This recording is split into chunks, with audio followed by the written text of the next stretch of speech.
Hello guys, स्वागत है आपका सिलेक्शन एकेडमी बस्ती की यूट्यूब चैनल पर। तो जैसा कि इसके प्रीवियस वाले वीडियो में हम लोगों ने डिस्कस किया था सिलेबस के बारे में, तो आज हम लोग स्टार्ट करेंगे साइंस का। समझ रहे हैं ना, इंट्रोडक्शन वाला पार्ट स्टार्ट करेंगे। तो साइंस, SCIENC, साइंस शब्द की उत्पत्ति लैटिन भाषा के साइंटिया शब्द से हुई है। किस शब्द से?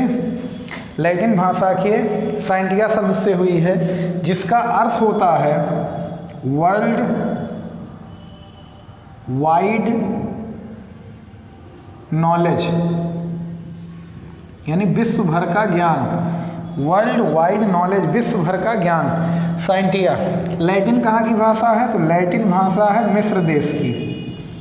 मिस्र एक देश है, वहाँ की भाषा है क्या? लैटिन भाषा। पहले आज से 100 साल पहले, 50-200 साल पहले इंटरनेशनल लैंग्वेज कौन हुआ करता था? लैटिन। आज इंटरनेशनल लैंग्वेज कौन हो चुका है अपना? तो आज इंग्लिश हो चुका है। तो उसी तरह से साइंटिया शब्द सर्वप्रथम इस्तेमाल किया था वैज्ञानिक जॉन हॉफ ने। किस वैज्ञानिक ने? वैज्ञानिक जॉन हॉफ ने। ठीक है, यानी साइंस है क्या? जो ज्ञान परिकल्पना, इमेजिनेशन, प्रेक्षण, ऑब्जर्वेशन, प्रयोग, एक्सपेरिमेंट और निष्कर्ष, कंक्लूजन पर आधारित होता है, उसको हम लोग क्या बोलते हैं?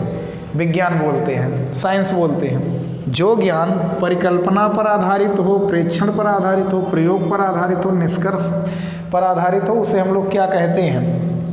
विज्ञान कहते हैं, साइंस कहते हैं। साइंस इज, ठीक है, इस तरह से। तो यानी science is based on imagination, observation, experiment and conclusion. ठीक है, तो वर्ड साइंटिया किस वैज्ञानिक द्वारा इस्तेमाल किया गया था? फर्स्ट ऑफ ऑल तो वैज्ञानिक जॉन हॉफ ने इसको इस्तेमाल किया था। अब साइंस के कितने ब्रांच हैं अपने पास? तो साइंस के 3 ब्रांच हैं मेनली। वैसे और भी हैं, ठीक है, 1-2 ब्रांच, 3 ब्रांच और भी माने जाते हैं, लेकिन मेनली जो हम लोग पढ़ते आए हुए हैं या पढ़े हैं वो कौन सा है? पहला है अपना बायोलॉजी, फिर क्या? केमिस्ट्री, और फिर क्या? फिजिक्स। ठीक है, बायोलॉजी माने होता है जीव विज्ञान, केमिस्ट्री माने रसायन विज्ञान, और फिजिक्स मीन्स होता है भौतिकी, यानी भौतिक विज्ञान, भौतिकी। तो बायोलॉजी में भी 2 पार्ट हैं अपने। कौन कौन से पार्ट हैं? जूलॉजी है, जंतु विज्ञान, और क्या? बॉटनी। जूलॉजी और बॉटनी, जूलॉजी और बॉटनी, जंतु विज्ञान और वनस्पति विज्ञान। ठीक है, तो इसमें बायोलॉजी के फादर कौन हैं? क्वेश्चन इस तरह से पूछ सकता है, जीव विज्ञान के जनक या पिता कौन है? तो जीव विज्ञान के जनक माने जाते हैं अरस्तु, एरिस्टोटल भी इनको बोलते हैं। जूलॉजी का मानना है कि कैरोलस लीनियस, जिन्हें वर्गीकरण का भी जनक कहा जाता है, तो जिनका योगदान ज़्यादा होता है उन्हीं को क्या कह दिया जाता है? Father of that subject. समझ रहे हैं ना? कैरोलस लीनियस को जूलॉजी का क्या माना जाता है? फादर। बॉटनी का थियोफ्रास्टस को। थियोफ्रास्टस ने ज़्यादा योगदान दिया है बॉटनी के क्षेत्र में। तो थियोफ्रास्टस क्या है? बॉटनी के थियोफ्रास्टस फादर ऑफ, ठीक है, बॉटनी है। ऐसे केमिस्ट्री का जनक माना जाता है लेवासियर को, वैज्ञानिक लेवासिए को। ठीक है, लेवासिए को फादर ऑफ केमिस्ट्री माना जाता है। यानी ये बना है, अच्छा, केमिस्ट्री शब्द बना है केमी शब्द से, लैटिन भाषा की केमी शब्द से। और बायोलॉजी जो बना है ये ग्रीक वर्ड है bio plus logy. Bio plus logy. Bio मतलब क्या होता है?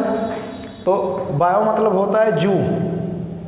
ठीक है, मतलब जू नहीं कहेंगे, बायो माने होता है लिविंग ऑर्गेनिज्म। लिविंग ऑर्गेनिज्म का मतलब लिविंग ऑर्गेनिज्म का मतलब जो भी पेड़ पौधे भी लिविंग ऑर्गेनिज्म में आते हैं, और जंतु, ठीक है, और हम लोग भी किस में आते हैं, लिविंग ऑर्गेनिज्म। और लॉजी मतलब होता है स्टडी। तो लिविंग ऑर्गेनिज्म का स्टडी करना क्या कहलाता है, बायोलॉजी। अब बायोलॉजी में जू माने चिड़ियाघर, लॉजी माने अध्ययन, चिड़ियाघर में कौन रहते हैं, जंतु, तो जंतुओं का अध्ययन जंतु विज्ञान, और वनस्पतियों का अध्ययन वनस्पति विज्ञान। रसायन में तत्वों को हम पढ़ेंगे, यानी जिसमें विज्ञान की वह शाखा जिसमें पदार्थों के गुणों के बारे में पढ़ना रहता है। संगठन माने किन किन चीज़ों से वो मिलकर बना है, उसके कंपोजिशन क्या है, ठीक है। और गुणों को पढ़ते हैं कि रासायनिक गुणधर्म और भौतिक गुणधर्म क्या है और उनके उपयोग वगैरह क्या होते हैं। इन सब का अध्ययन हम विज्ञान की जिस शाखा में करते हैं उसे हम क्या बोलते हैं, रसायन विज्ञान। फादर ऑफ फिजिक्स किसे कहा जाता है, तो फादर ऑफ फिजिक्स माना जाता है। इसमें अनेक मतभेद हैं, कुछ लोग गैलीलियो साहब को मानते हैं, गैलीलियो को, कुछ लोग आइंस्टीन को मानते हैं, और कुछ लोगों का मतभेद है, कुछ लोगों का मानना है कि न्यूटन साहब। तो ये तीनों ही दिग्गज वैज्ञानिक हैं, आइंस्टीन और न्यूटन ज़्यादा रहता है, गैलीलियो को, ठीक है, थोड़ा सा क्लासिकल फिजिक्स का जनक माना जाता है पुराने, तो क्योंकि न्यूटन और आइंस्टीन से पहले थोड़ा सा थे कौन, गैलीलियो। फिजिक्स क्या है, physics is the study of nature. Nature का अध्ययन क्या कहलाता है, स्टडी ऑफ नेचर, नेचर का अध्ययन कहलाता है, यानी प्रकृति के अध्ययन को क्या बोलते हैं, फिजिक्स। प्रकृति में जो भी चीज़ें हो रही हैं उनका अध्ययन हम विज्ञान की जिस शाखा में करते हैं वो क्या है, फिजिक्स है। तो ये इस तरह से मतलब समझ सकते हैं यहाँ से कि साइंस के 3 पार्ट हैं मेनली। फिजिक्स की उत्पत्ति हुई है ग्रीक वर्ड के फ्यूसिस शब्द से। किस शब्द से, फ्यूसिस शब्द से हुई। फ्यूसिस का अर्थ होता है मिराकल, चमत्कार होना। क्या होना, चमत्कार होना, ठीक है। तो ये फ्यूसिस शब्द से हुई है। केमिस्ट्री की उत्पत्ति केमी शब्द से हुई है, और बायोलॉजी मिलकर बना है बायो प्लस लॉजी से। तो आज इसमें इतना ही, मिलते हैं नेक्स्ट वीडियो में नए टॉपिक के साथ। तब तक पढ़ाई करते रहें। All the very best.